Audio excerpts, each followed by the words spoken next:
আসসালামু আলাইকুম প্রিয় বন্ধুরা, সবাই কেমন আছেন? আশা করি সবাই ভালো আছেন। আলহামদুলিল্লাহ, আমিও ভালো আছি। আজকে রান্না করব ছোলা বুট ভাজি করব। তো এটাকে আমি সিদ্ধ করে নিয়েছি, এখানে দিয়ে দিয়েছি পেঁয়াজ কেটে, আলু কেটে, সব মশলা দিয়ে একসাথে রেখে দিয়েছি। এখন আমি দিয়ে দিয়েছি, একটা কড়াই বসাইছি, কড়াইতে দিয়ে দিয়েছি সরিষার তেল। দিয়ে আমি দারুচিনি, লং, এলাচি এগুলি তেলের মধ্যে দিয়ে একটু ভেজে নেব। তো একটু ভাজা হয়েছে, তো আমি দিয়ে দিয়েছি ছোলাগুলো। তো এই যে ছোটো ছোটো করে কেটে রাখা আলু আর ছোলা, পেঁয়াজ, কাঁচামরিচ দিয়ে আমি সব তো দিয়ে দিচ্ছি। আমি একটু লবণ পরিমাণ মতো, তো দিয়ে দিব একটু হলুদের গুঁড়া, সামান্য পরিমাণে একটু মরিচের গুঁড়োও দিব ঝালের জন্য। তো দিয়ে দিলাম হলুদ মরিচের গুঁড়া একসাথে, দিয়ে দিয়ে দিলাম এখানে একটু চাট মশলা। তো সব মশলা দিয়ে আমি এটাকে ভালো করে কষাবো। তো কষিয়ে কষিয়ে আমি রান্না করব। তো দিয়ে দিলাম একটু আদা রসুন পেস্ট, অল্প পরিমাণে দিয়েছি যেহেতু আমার ছোলার ডাল কম, চনার ডাল কম। তো এটাকে এখন আমি ভালো করে কষিয়ে নেব। কষানো হয়ে গেলে আমি দিয়ে দিব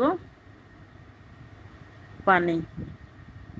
তো এখন আমি দিয়ে দিলাম পানি সিদ্ধ হওয়ার জন্য, যেহেতু আলুগুলো ভালো করে সিদ্ধ হয়ে যায়। তো এটাকে আমি নেড়ে চেড়ে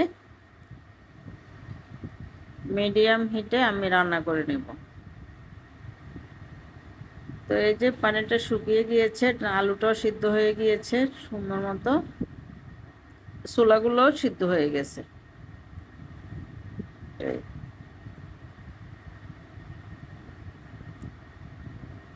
তো ছোলা বুট বিশেষ করে রমজানে খাওয়া হয়। তো রমজানের কেনা এগুলো রয়েছে, এখন আমি মাঝে মধ্যে সিদ্ধ করে, এমনি সিদ্ধ করেও খাই। আবার আজকে ভাবলাম যে বৃষ্টি যেহেতু, একটু ভাজি করে নেই, আপনাদেরকে শেয়ার করলাম। তো আসলে টুকিটাকি সব কাজগুলোই আমি আপনাদেরকে শেয়ার করতে চেষ্টা করি, রান্নাগুলা। তো এখন এখানে আমি মুড়ি মিক্স করে মেখে খাবো। এই খাওয়াটা ছোটোবেলায় অনেক সময় দোকানে গিয়ে খেতাম, অনেক ভালো লাগতো। পেঁয়াজু ছাড়া, চপ, বেগুনি ছাড়া, এই শুধু ছোলার ডাল আর হচ্ছে মুড়ি, এভাবে মুড়ি মাখা খেতে কার কার ভালো লাগে। যদি আপনাদের ভালো লাগে, প্লিজ লাইক, কমেন্ট, শেয়ার করবেন। সাথে আমার ইউটিউব চ্যানেলটাকেও সাবস্ক্রাইব করবেন, আমার পেজটি ফলো দিয়ে সাথে থাকবেন। আপনাদেরকে অনেক অনেক ধন্যবাদ। আসসালামু আলাইকুম।